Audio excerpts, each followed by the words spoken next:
오늘 우리에게 주신 하나님의 말씀 함께 보시겠습니다. 에베소서 3장 14절부터 21절. 표정들이 어두우시니까 우리 얼굴 근육들을 좀 이렇게 좀 살짝 좀 만지시겠어요? 앞뒤 좌우로도 또 어떤 분들 함께 하시는지 인사도 좀 나누시고요. 서로 격려하고 위로해 주십시오. 또 3일 동안 사시느라고 애쓰셨습니다. 예, 우리 한 절씩 나누어서 읽겠습니다. 이러므로 내가 하늘과 땅에 있는 각 족속에게 그의 영광의 풍성함을 따라 그의 성령으로 말미암아 너희 속사람을 능력으로 강건하게 하시오며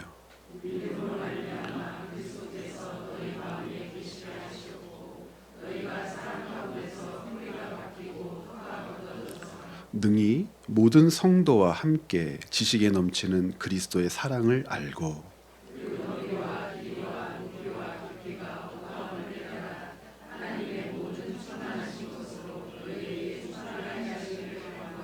두 절 함께 읽습니다. 우리 가운데서 역사하시는 능력대로 우리가 구하거나 생각하는 모든 것에 더 넘치도록 능히 하실 이에게 교회 안에서와 그리스도 예수 안에서 영광이 대대로 영원 무궁하기를 원하노라. 아멘. 세 번째 시간입니다. 확신으로 이루실 일들. 함께 참고하실 만한 강의하는 두 번째 강의안을 드리지만 오늘 세 번째 말씀을 나누는 시간입니다. 아마 다음 주까지 한 번 더 말씀을 이 본문으로 나누어야 할 것 같습니다. 확신으로 이루실 일들이라고 제목을 붙였지만 조금 더 구체적으로 살펴본다면 교회를 위한 바울의 간구 이렇게 이야기할 수도 있겠죠. 하나님 앞에 간구하며 바울이 확신하고 있는 내용뿐만 아니라 하나님께서 교회에 대하여 확신하고 계신 것이 무엇인가? 이 두 가지 측면을 지금 계속해서 살피고 있습니다. 하나님이 교회에 대하여 확신하신다는 것이 무엇인가? 왜 그런 확신을 가지고 계시는가? 아울러 바울은 그 하나님의 확신을 신뢰하고 믿을 때 하나님 앞에 왜 이런 기도의 제목을 올려드리고 있는가? 그러니까 하나님의 손길, 하나님이 다스린다는 사실을 아는 사람이 하나님께 올려드릴 수 있는 기도의 내용들이 있는데, 제목들이 있는데 그 제목, 내용들을 지금 살피고 있는 겁니다. 크게는 네 가지를 우리가 확인할 수 있었습니다. 그 네 가지 중에 오늘은 조금 열심히 부지런을 내면 두 가지를 살펴볼 수 있을 것 같습니다. 지난주까지 속사람이라고 하는 개념을 좀 살펴봤는데 오늘은 그것을 한 번 더 정리하고 속사람이 강해지도록 하나님께 간구하는 이유가 뭘까? 여기까지 좀 생각을 해본 후에 그리스도께서 우리 안에, 우리 마음에 계신다는 것을 왜 바울은 구하고 있을까? 이 두 번째 간구까지를 살펴보는 것을 오늘 목적으로 삼도록 하겠습니다. 네 가지 기도 제목 가운데 첫 번째를 말씀드렸죠. 속사람이 강해지기를 하나님께 간구하고 있는 바울. 두 번째는 그리스도께서 우리 안에 계시기를 간구하고 있는 바울입니다. 이 두 가지 기도 제목 중에 첫 번째, 속사람이라고 하는 이 개념을 지난번에 어떻게 정리했죠? 여러 주 만에 지금 만났기 때문에 잊어버리셨을 겁니다. 자, 5회부터 다시 한번 점검해 보죠. 속사람이 있다는 것은 어떤 사람도 있다는 겁니까? 겉사람도 있다고 생각을 하십니다. 그래서 겉사람은 육체고 속사람은 영혼이야 이렇게 생각하십니다. 이렇게 생각하다 보니 속사람이 강해진다는 것은 우리의 영혼이 강해지는 거니까 이 타락한 영혼이 구원받은 후에 하나님의 뜻대로 제대로 살지 못하는 연약함이 있으니 하나님의 뜻대로 살도록 우리의 이 영혼을 강하게 해주시기를 바울이 간구하고 있나 보다 이렇게 생각들 하신단 말이에요. 그러니까 묵상을 해야 되는데 묵상을 하지 않고 그냥 이렇게 그냥 판단을 하시는 거예요. 굉장히 큰 오해입니다. 지금 오해를 얘기했지만 여러분들 속으로 아멘 그러신 분들 있죠? 그렇지, 아멘. 우리 영혼이 강해져야지. 아주 심각한 오해예요. 왜 그러냐면 이 속사람이라고 하는 이 말 자체를 바울이 어떻게 다루고 있나를 조금만 살펴보면 아니라는 것 알 수 있습니다. 속사람을 어떻게 헬라어 성경에서는 이야기하고 있냐면 밑에도 써놨죠. 에소 안드로포스 혹은 안드로폰이라고 되어 있어. 에소. 그런데 이게 도대체 무슨 뜻이야?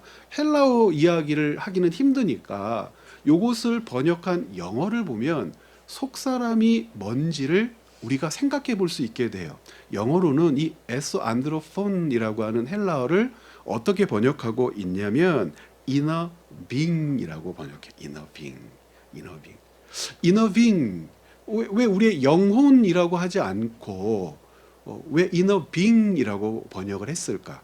그러니까 우리가 생각하고 있는 속사람의 개념이 아니기 때문이에요.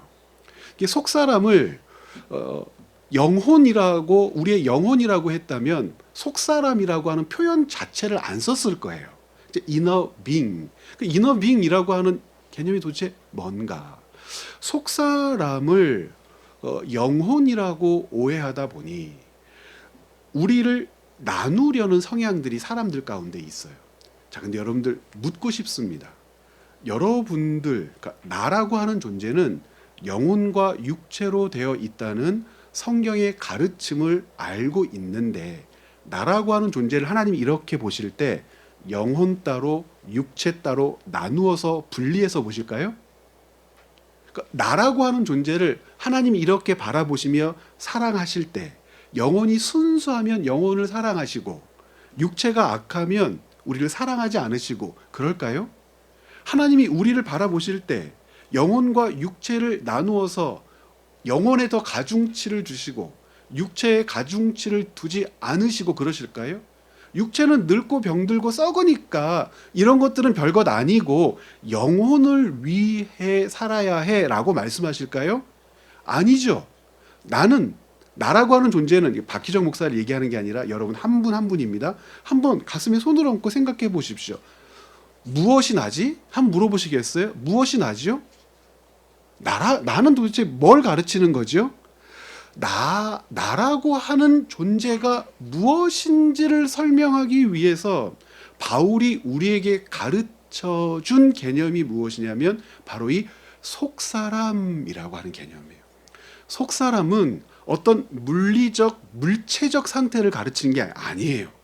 그러니까 물리적, 물체적 어떤 형상적 상태를 말하는 것이 아니고 이 속사람을 이해하려면 어떤 방식으로 이해하는 것이 가장 좋냐면 예를 들면 우리 뒤로 한 장 넘겨보시면 성경이 있거든요.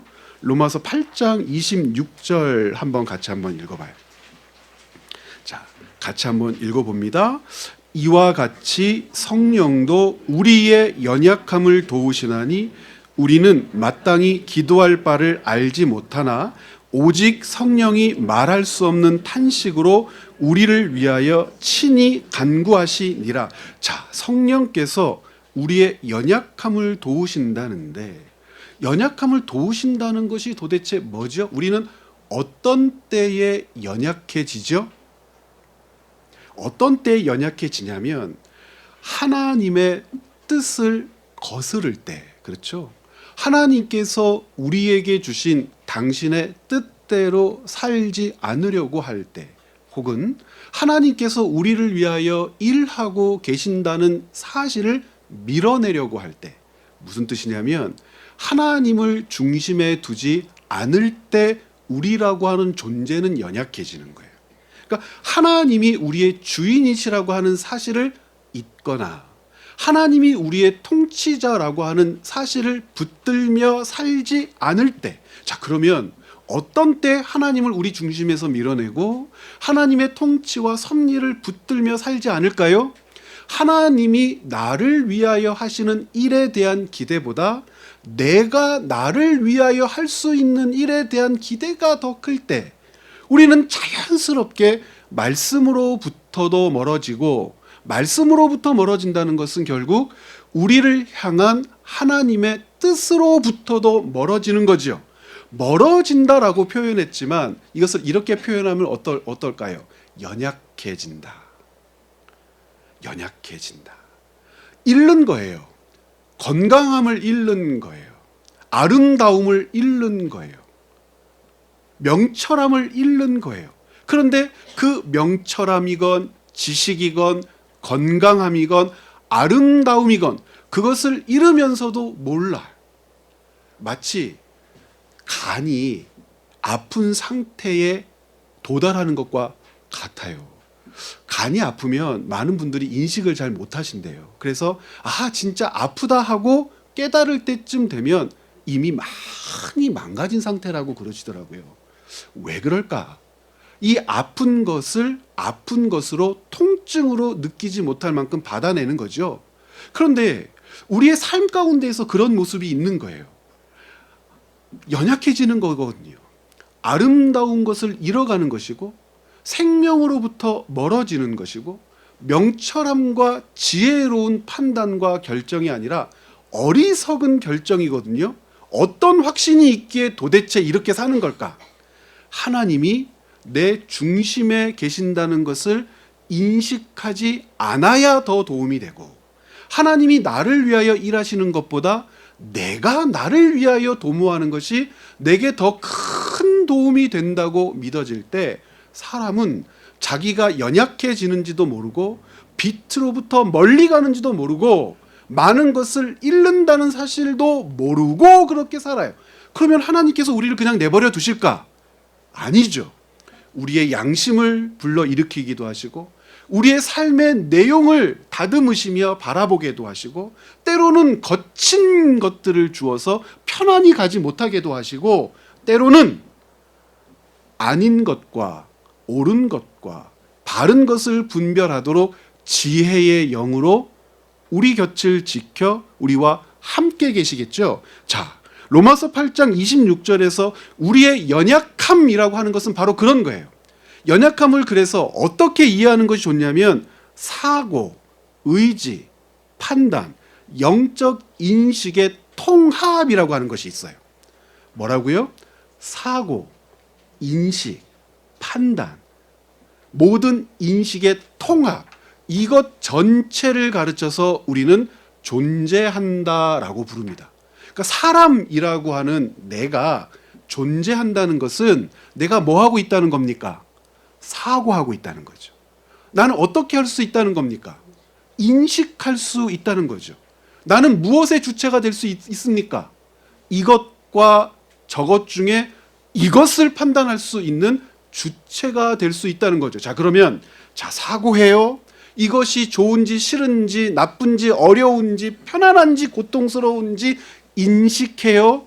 그리고 어떻게 살아야 할지에 대하여 판단하고 결정해요. 내 영적인 자아, 하나님께서 만들어 이 땅에 내신 나라고 하는 존재가 이렇게 살 것이냐 저렇게 살 것이냐를 결정할 때 단순한 결정이 아니라 무엇이 동원되고 있는 겁니까? 때로는 사고하고 인지하고 판단하고 결정하면서 사안들을 살아내고 있는 거지 않습니까? 이것이 바로 우리가 존재한다라고 부르는 겁니다. 그래서 inner being이고 그 헬라어에서는 에소 안드로폰이라고 하는 단어를 쓰는 거예요. 이것을 우리말 성경에서는 속사람이라고 하는데, 그래 속사람은 인지하며 나아가는 방향을 가르쳐요. 판단하며 나아가는 방향성을 가르치고 결정하며 나아가는 방향성을 가르치는 거예요. 그러므로 속사람이 강하여진다, 속사람이 약해진다라고 표현하는 것은 무엇이냐면 내가 나를 위하여 일하는 것이 하나님이 내 중심에 계셔 하나님을 모시고 사는 삶보다 하나님이 나를 위하여 일하신다는 것보다 더 의지하고 더 확신하고 더 붙들게 되면 나라고 하는 존재는 어떻게 되는 겁니까? 연약해지는 거예요. 힘이 빠진다, 비실비실거린다라고 하는 것이 아니라 그리스도를 향한, 하나님을 향한 길과 걸음으로부터 어떻게 되는 거죠? 비껴지게 되고 멀어지게 되고 늦어지게 되고 혹은 내가 설정한 것을 착각하고 오해하는 거예요. 어떤 길을 가는 것이라고. 하나님 나라 백성의 삶의 길을 가는 것이라고.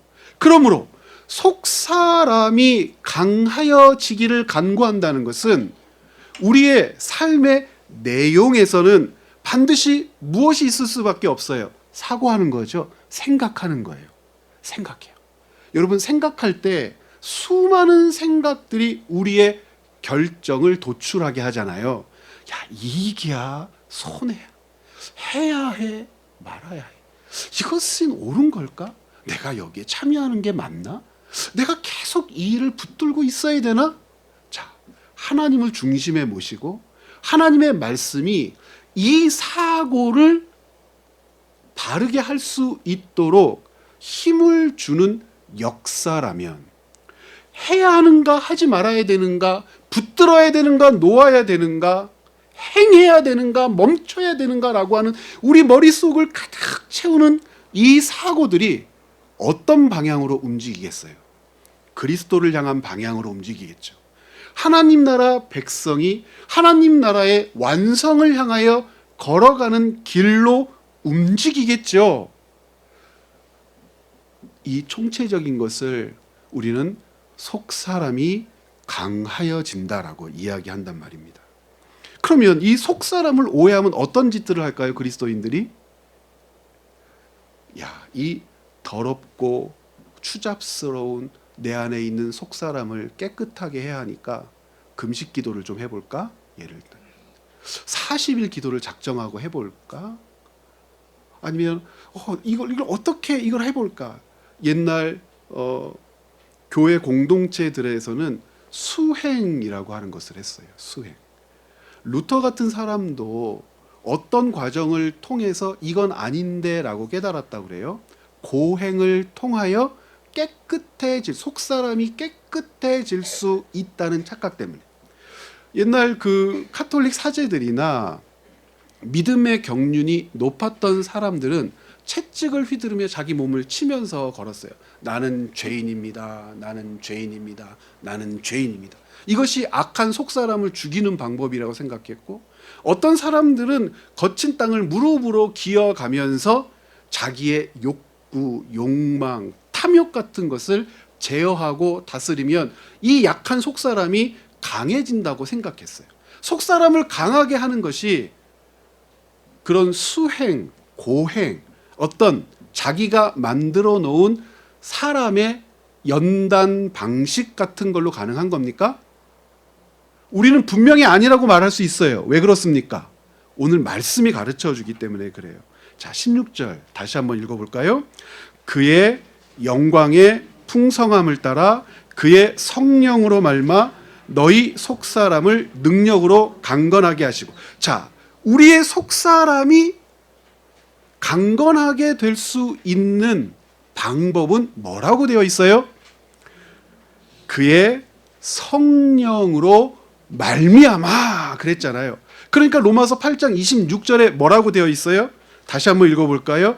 이와 같이 성령도 우리의 연약함을 도우시나니 우리는 마땅히 기도할 바를 알지 못하나 오직 성령이 말할 수 없는 탄식으로 우리를 위하여 친히 간구하시니라.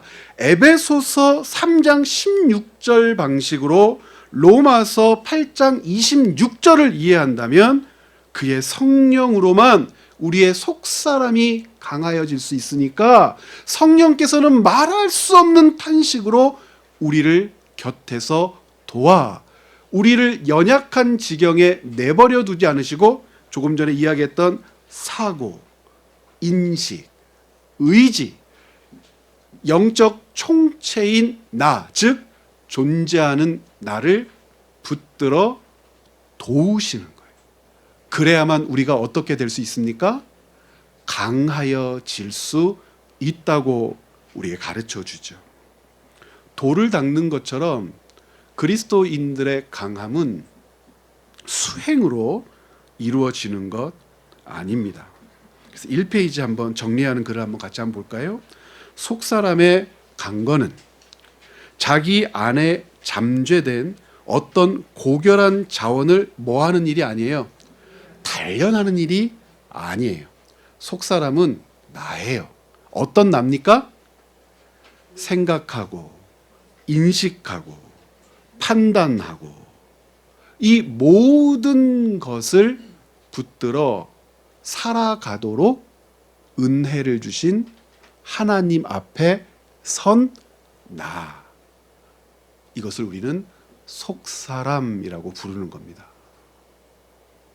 여러분이 하나님 나라의 백성으로 지금 무엇인가를 고민하고 있다면 속사람이 고민하고 있는 거죠.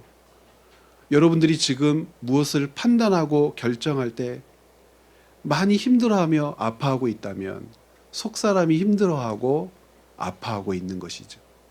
여러분들이 한 일들로 양심이 흔들리고 하나님 앞에 죄송하고 하나님 볼 낯이 없는 심정을 가지고 있다면 지금 속사람이 주님 앞에 무릎을 꿇는 거죠. 곧 누가 무릎을 꿇는 거예요? 나라고 하는 존재가. 그래서 이 존재라고 하는 말을 반복해서 사용할 수밖에 없죠. 아직까지는 대체어가 없어요. 고결한 자원을 단련하는 일을 가리키는 게 속사람의 강건을 구하는 것이 아닙니다. 그럼 뭡니까? 속사람이 강건해진다는 것은 성령께서 우리 안에서 역사하시는 거예요. 자, 성령께서 그러면 우리 안에서 역사하신다는 것은 그러면 또 뭘까요? 성령은 도대체 왜 우리를 도우실까요, 여러분? 속사람이 강건해지도록. 연약한 지경에 놓인 우리를 붙들어 왜 강건한 대로 하나님의 뜻을 사는 방향으로 하나님께서 기뻐하시는 판단을 하도록, 혹은 기뻐하지 않는 일을 행했을 때 마음 아파하며 괴로워하도록 왜 우리 곁을 왜 지키시는 걸까요? 그것이 바로 이 하나님의 말씀이 우리에게 주어진 이유 아니겠습니까? 약속 때문이에요. 이 땅에 창조하신 사람을 포기하지 않으시겠다는 약속, 사랑하는 자기 백성을 끝까지 사랑하시겠다는 약속, 사랑하시는 그 백성을 당신의 나라로 영접해 드리시겠다는 약속, 그 약속을 지키기 위하여 하나님이 죽기까지 하셨지 않습니까? 그러므로 하나님의 영이신 성령께서 우리의 속사람의 강함을 위하여 우리 곁을 지키며 일하시는 것은 너무나 당연하죠. 하나님은 당신이 우리와 맺은 언약, 그 약속을 지키기 위하여 일하시는데 성령께서 우리의 연약함을 도우시는 근거는 불쌍해서 아니고요. 내가 좀 도와주면 좀 더 잘할 수 있겠지, 뭐 그런 차원의 것이 아니라 신실하신 하나님의 신실하신 행동이죠. 그래서 이는 인간이 먼저 강해져야 그리스도를 붙들 수 있다는 뜻이 아니죠. 왜 그렇습니까? 우리는 우리를 어떻게 할 수 없어요. 헬스클럽 다니면서 육체를 강하게 할 수는 있지만 무엇을 강하게 할 수는 없어요. 속사람을 강하게 할 수는 없어요. 하나님의 말씀으로 점검받고 부딪히고 멈추고 주님의 손길에 의하여 우리가 살 수 있는 존재라고 하는 것을 인식하지 않으면 우리는 우리 스스로를 강하게 할 수 없어요. 그러니까 우리가 강해져야 하나님을 잘 믿을 수 있으니까 우리 한번 순수하게 좀 더 깨끗하게 살아보자 다짐한다고 속사람이 강해지는 것 아닙니다. 오히려 성령께서 속사람을 강하게 하실 때 그 강건함이 곧 그리스도께 붙들린 상태라고 우리에게 가르쳐요. 그러므로 속사람의 강화는 자기 존재의 완성이 아니에요. 이런 착각 빠지기 굉장히 쉽습니다. 어느 수준에 도달하는 목표 달성이 아니에요. 속사람이 강화된다는 것은 그리스도의 뜻을 따라 살기 위한 강화이고, 그리스도 때문에 세상의 가치를 상대화할 수 있는 담대한 확신의 형성이에요. 이게 무슨 뜻이냐? 세상의 가치를 상대화한다. 절대적 기준은 무엇이기 때문에 그렇죠? 하나님 당신. 하나님 당신만이 절대적 가치로 우리에게 오십니다. 그럼 세상의 모든 것들은 하나님과 비교할 때에 비교 가당키나 하겠어요? 비교할 수 없죠. 그런데 속사람이 강해지지 않으면 이 연약한 존재는 계속해서 하나님 백성됨의 자리와 하나님 자녀됨의 영광과 하나님의 통치와 섭리로 사라지는 삶의 자리를 사람으로 인하여 만들어진 것들과 비교를 한단 말이에요. 그리고 그것을 좇으려고 한단 말이에요. 고린도후서 3장 5절은 이런 이야기를 해요. 우리 한 장 넘겨서 읽어볼까요? 같이 한번 읽어봐요. 우리가 무슨 일이든지 우리에게서 난 것이 스스로 만족할 것이 아니니 우리의 만족은 오직 하나님으로부터 나느니라. 여러분 맞습니까? 속 사람이 강해져야 이렇게 살 수가 있어요. 우리를 만족시킬 수 있는 것은 세상으로부터 나지 않아요. 우리를 만족시킬 수 있는 것은 세상에서 만들어지지도 않아요. 그런데 우리가 우리 삶에 대하여 실망하는 요소들을 한번 보세요. 우리가 연약해질 때를 한번 보세요. 마음이 상하고 슬플 때를 한번 보세요. 하나님으로부터 멀어졌기 때문입니까? 세상의 가치를 수집하지 못했기 때문입니까? 하나님께로부터 멀어졌을 때 탄식하는 사람 많이 못 봤어요. 하나님의 뜻을 붙들며 살지 못한 나를 향한 가슴침이나 삶의 울림들을 보지 못했어요. 울거나 슬프거나 상하거나 좌절하거나 절망하거나 삶에 낚시 없다고 탄식하는 내용들을 들여다보면 우리가 하나님의 뜻, 하나님의 말씀을 믿지 않았기 때문이 아니라 소유하지 못했기 때문이에요. 갖지 못했기 때문이에요. 이루지 못했기 때문이에요. 이야기를 한단 말입니다. 그래서 착각들 하는 거예요. 소유하고 갖고 이루어지면 만족할 거라고 하는 착각. 아니요. 여러분, 제가 분당에서 사역을 할 때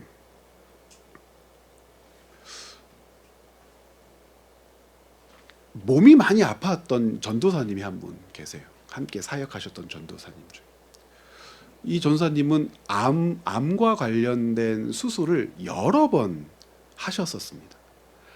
이분이 해주셨던 말씀 중에 아직도 기억에 남고 참 깊이 고민하며 생각했던 말씀이 하나가 있었는데 폐암에 걸리셨을 때예요. 폐암에. 이분은 성악을 전공하신 분이거든요. 노래를 굉장히 잘하시고 그리고 우리나라에 파페라라고 하는 그 분야가 알려지지 않았을 때부터 파페라 가수로 활동하셨던 분이에요. 그 You Raise Me Up이라고 하는 그 노래 여러분 많이 들어보셨죠? 벌써 이게 굉장히 오래 전인데 많이 알려지지도 않았을 때입니다. 조시 그로반이라고 하는 미국 파페라 가수가 우리나라에 알려지지도 않았을 때. 조시 그로반 아세요? 잘 모르시죠? 한번 그 음악 사이트에서 조시 그로반의 You Raise Me Up을 들어보시면 You Raise Me Up은 이렇게 부르는 거구나 아실 수 있을 만큼 굉장히 노래를 잘하는 가수인데 그 사람이 알려지지도 않았을 때 교회에서 이 You Raise Me Up을 우리 그 전사님이 부르시면 와, 참 정말 아름다워. 근데 폐암이신 거예요. 폐암. 소원이 뭐이셨겠어요? 이것만 나으면. 그런데요, 이분이 얼마 안 가서 이 폐암 수술을 하시고 정말 깨끗하게 나으셨어요. 이거 정말 감사할 일이잖아요. 그런데 역시 얼마 안 가서 이번에 설암이에요. 설암. 혀에 암이 걸린다는 게 얼마나 고통스럽고 아픈 건지 누가 알 수 있겠습니까? 이게 진단받기로는 혀를 절단해야 할지도 모른다라고 하는 진단을 받으셨다고 그래요. 이분이 뭐 하셨던 분이라고요? 가수라니까요. 오페라 가수예요. 파페라 가수예요. 이거 자르면 이분 어떻게 살아요? 그런데 이분이 얘기하시는 것 중에 정말 큰 절망은 또 다른 곳에서 찾아오더래요. 몸이 아프고 몸의 문제가 해결되고 하나님이 고쳐주시고 하나님의 은혜로 말미암아 회복되면 모든 절망이 기쁨과 감사로 바뀔 수 있을 것이라고 하는 생각은 자기 착각이라고 말씀하시는데, 몸이 고침을 받고 사람도 고침을 받았단 말입니다. 그 회복이 되셨어요. 그런데 근심이 없어졌을까? 염려가 없어졌을까? 슬픔이 없어졌을까? 염려와 근심과 슬픔이라고 하는 것은 이전보다 더 깊고 강한 것이 되어 자신을 향하여 달려들기 시작하는데 정신을 차릴 수 없었다라고 하는 말씀들을 여러 번 해주셨어요. 여러 번 해주셨어요. 가족 안에서, 관계 안에서, 하고 있는 일들 중에서.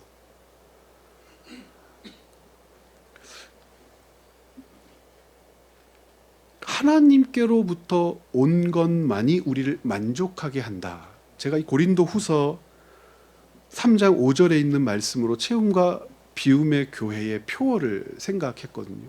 하나님으로부터 온 것만이 나를 채우고 하나님 때문에 내 것을 비울 수 있습니다 라고 고백하는데, 늘 돌이켜보며 늘 생각하며 여러분들과도 나누며 질문하고 싶어요.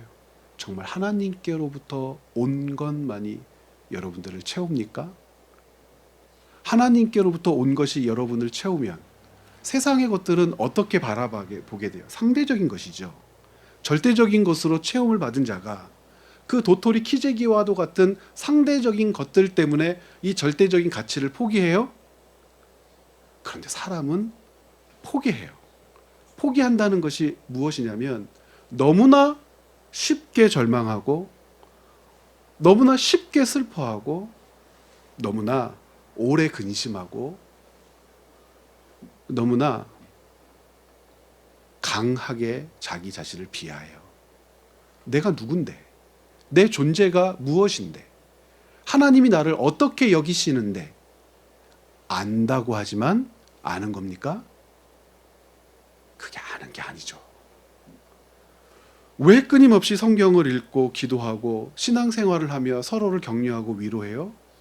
아는 것 같지만 결정적인 순간에 다가가서 내 삶에 닥치는 찾아오는 여러 가지 일들을 마주하게 되면 내가 얼마나 약한 존재인지를 깨달으니까.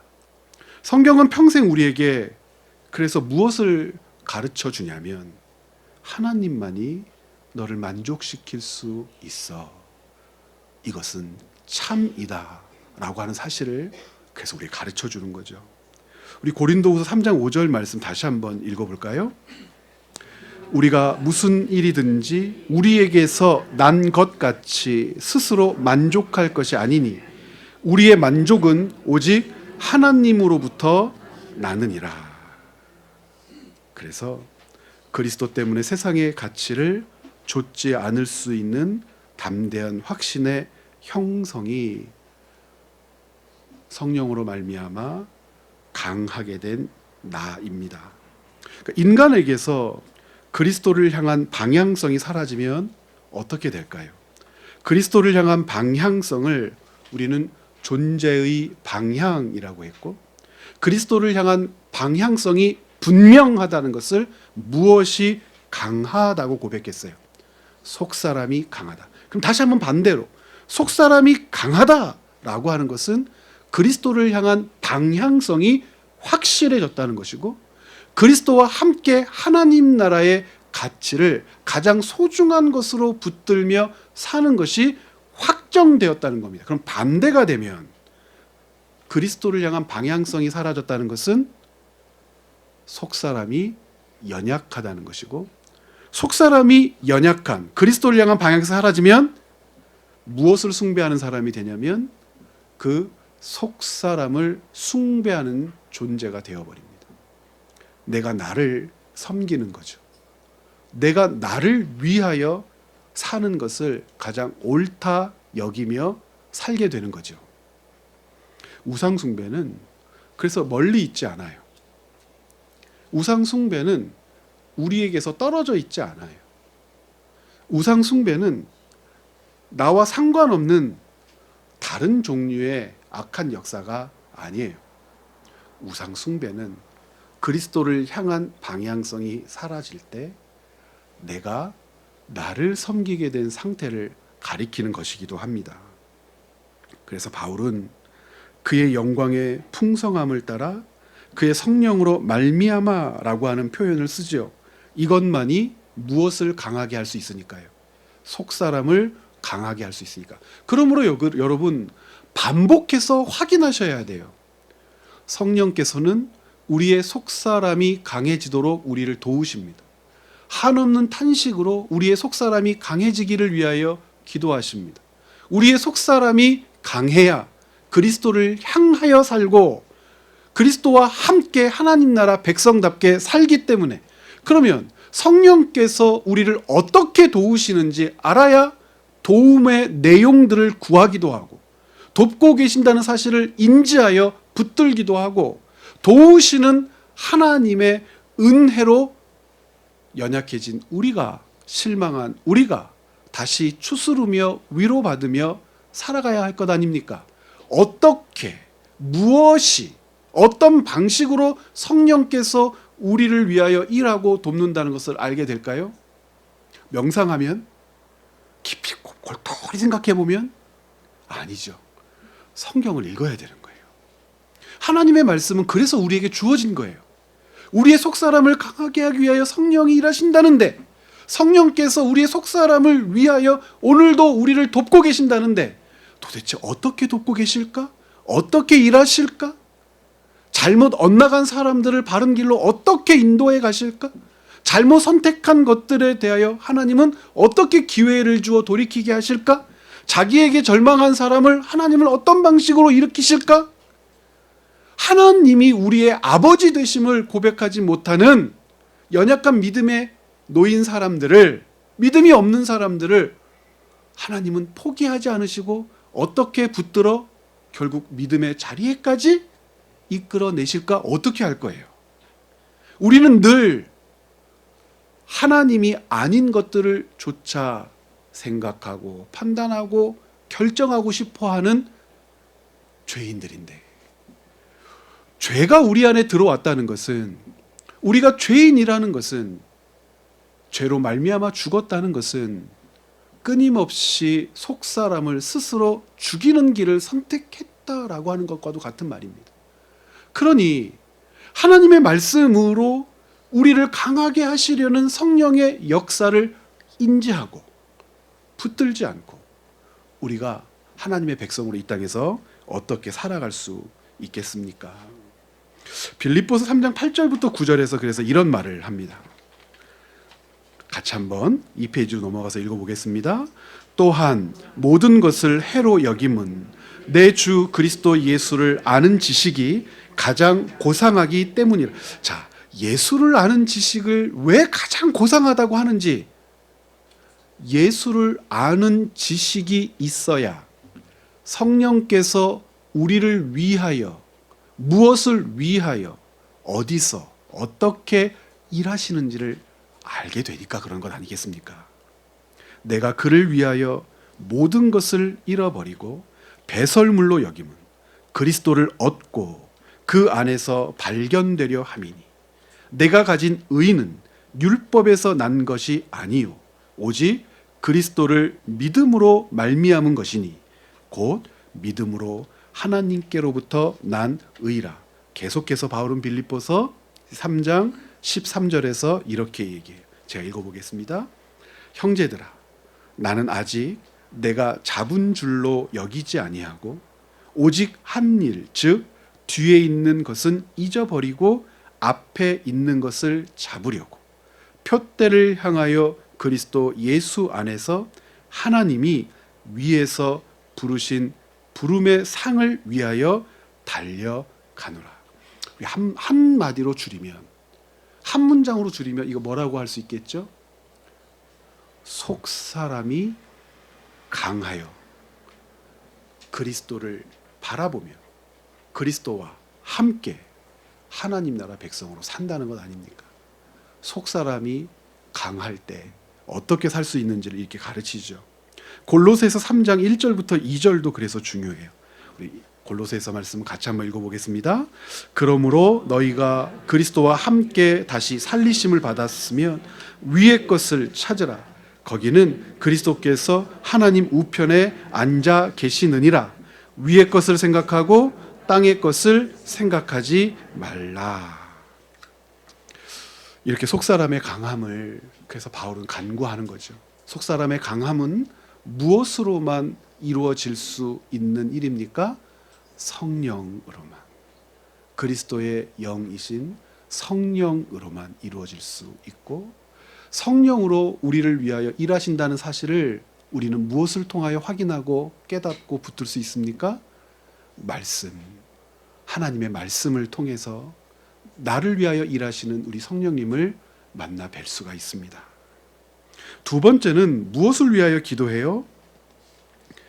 그리스도께서 너희 마음에 계시기를 이라고 기도합니다. 마음에 계신다는 것이 여러분 뭘까요? 마음을 가르치는 성경의 단어가 둘이에요. 이 페이지에 보면 두 개 했죠. 이게 S가 빠졌어요. heart. 그리고 mind. 영어 성경을 여러분 같이 보시면 되게 좋아요. 바울의 글, 바울 서신을 읽다 보면 우리나라 말로는 다 마음으로 번역돼요. 마음. 그런데 이걸 자세하게 들여다보면 두 개예요. 마음은. 하나는 우리가 알고 있는 heart. 그런데 무엇도 마음으로 번역되냐면 mind도 마음으로 번역돼요.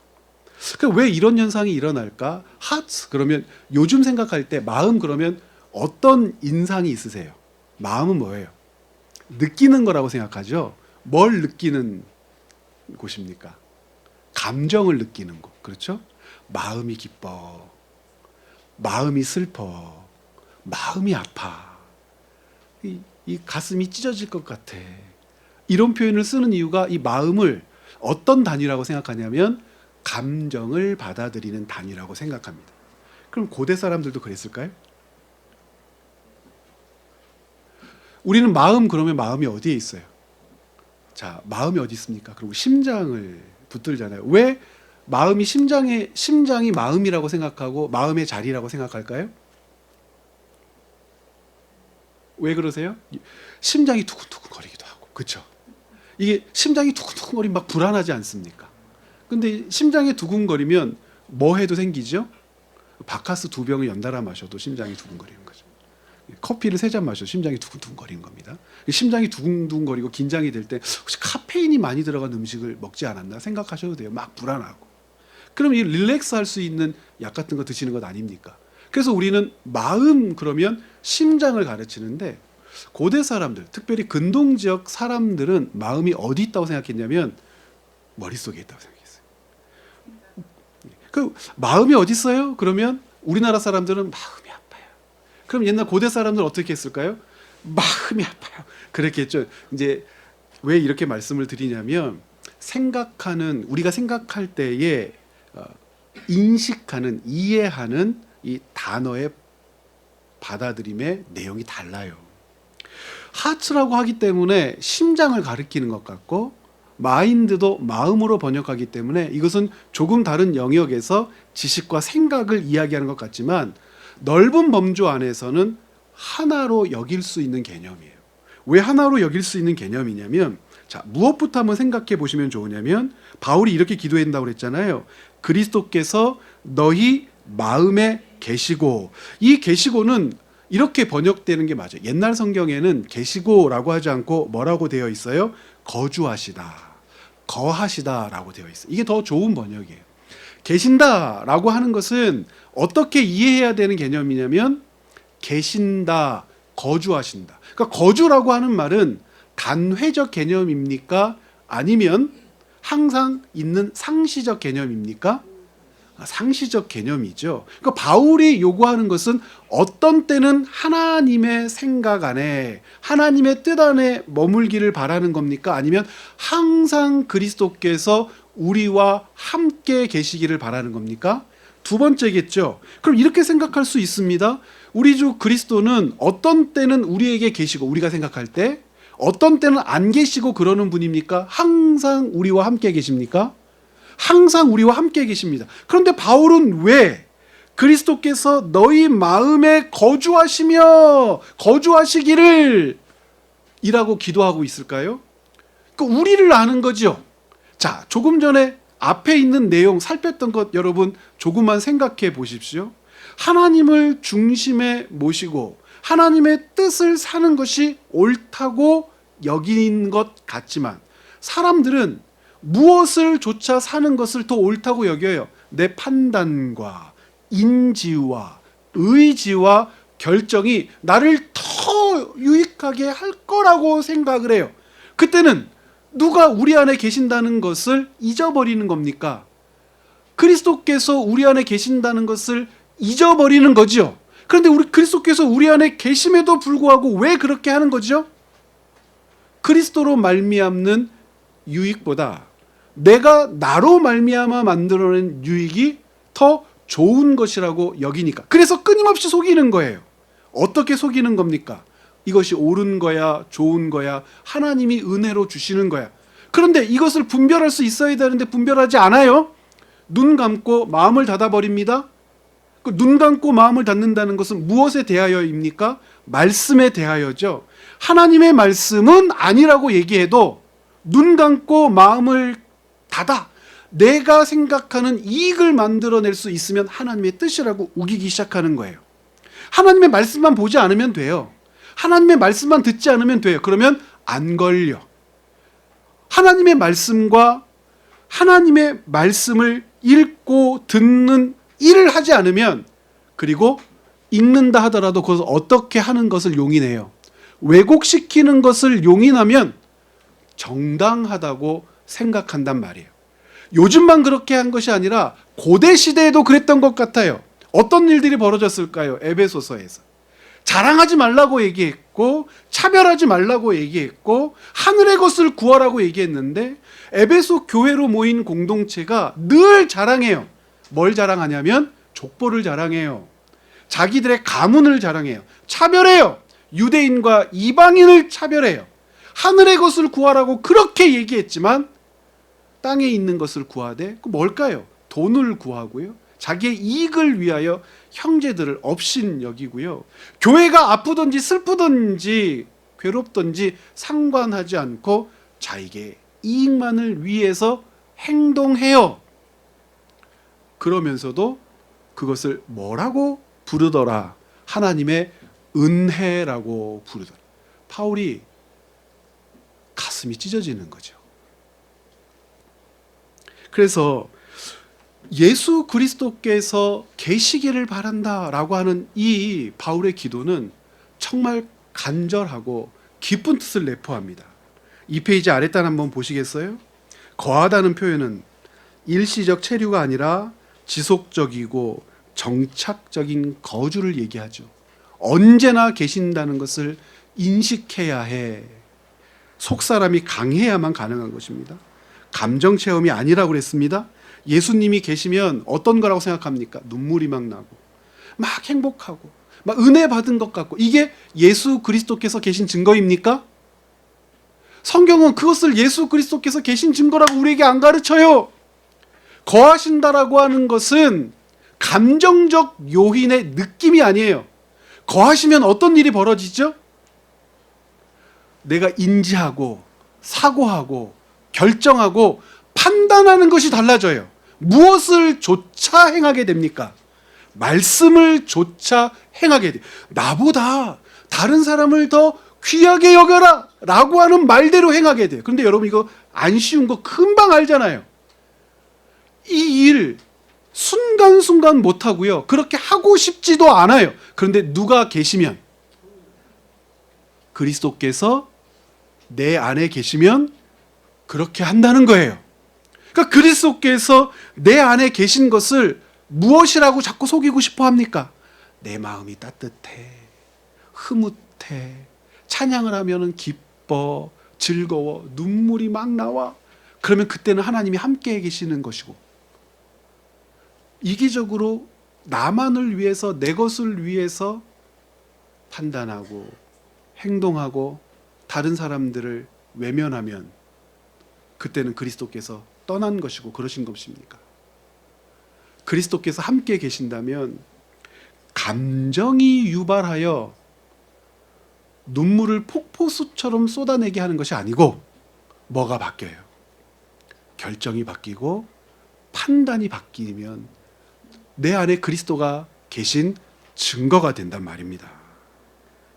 에베소 교회식으로 한다면 차별하지 않아, 자랑하지 않아, 사람들이 생각하는 돈과 명예를 좇지 않아.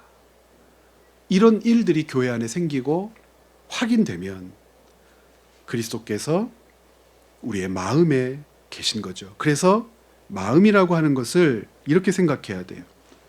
감정적 체험이 아니라 통치적 임재의 확립을 가리키는 것이고, 마음은 인간 존재의 중심이죠. 조금 전에 존재의 중심을 이야기할 때 몇 가지를 이야기했어요? 4가지 이야기했죠. 사고하는 나, 인지하는 나, 판단하는 나, 인식하는 나. 고대적 사고에서 마음은 사고와 결단과 의지의 자리예요. 그래서 고대인들은 마음이 머리에 있다고 생각하기도 합니다. 따라서 그리스도의 내주, 함께하심, 거하심은 개인의 뭐가 아니에요. 종교적 감정 영역에 국한되지 않아요. 그것은 존재 중심의 재배치이고요. 그리스도가 마음의 중심에 자리 잡는 것은 같이 한번 읽어볼까요? 가치 판단, 의지 결정, 삶의 방향이 그리스도의 주권 아래 놓인다는 뜻입니다.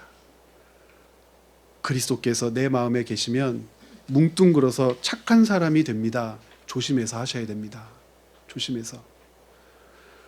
여러분들에게 나누어 드린 글대로 가치 판단이 바뀌어요. 의지 결정이 바뀌어요.